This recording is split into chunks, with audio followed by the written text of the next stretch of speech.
আসিতেছে। মানুষ খুন করেই তো আমার পেশা।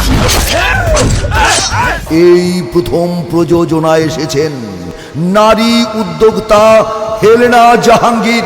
আমার হাত থেকে ধুয়ে মুছে আমি আর শেষ করতে পারি নাই। সাদা মানুষ দেখতে সাদা, কালো মানুষ কালো।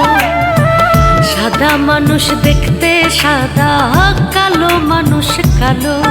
আরো কত কি তার বাচ্চা তালই। বহু বছর পর গণমানুষের সেন্টিমেন্ট নিয়ে গণমানুষের কথা বলতে পর্দায় আসছে রাসেল মিয়া। তালি দেওয়া বন্ধ কর। তোরা যদি আজকে প্রতিবাদ করতে পারতি তাহলে এই দেশে 7 বছরের শিশু সুফিয়ার মতো মাইয়া ধর্ষণ হইতো না।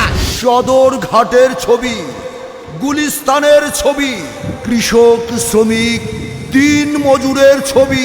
বাংলা সিনেমা প্রেমী ভাই বোন বন্ধুগণ, 14ই নভেম্বর থেকে আপনার পাশের সিনেমা হলগুলোতে আসছে গরিব দুঃখী মেহনতি মানুষের ছবি। সংসার করবো আমার মতো নষ্ট মাইয়ার লগে? জায়গার জন্য যুদ্ধ করতে হইব, রক্ত জড়াইতে হইব। আপনি কি আমাদের হুমকি দিচ্ছেন নাকি? বাবু আমি কোনো খুনির বুবু না। চপ চামচার বাচ্চা চামচা। তুই ওরে যাওরা গলি কেন? যাওরা তো আমিও।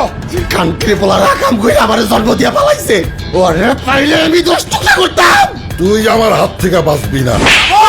তোর এত বড় সাহস, নিমক হারাম।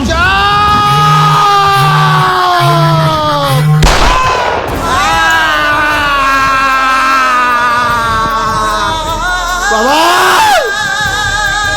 তোর রক্ত আমার জিহ্বায় লাগাইয়া কসম কাটলাম। এত বড় আকাশ তোমার, এত বিশাল মাটি, তবু আমার নাই ঠিকানা একটু সুখের ঘাটি।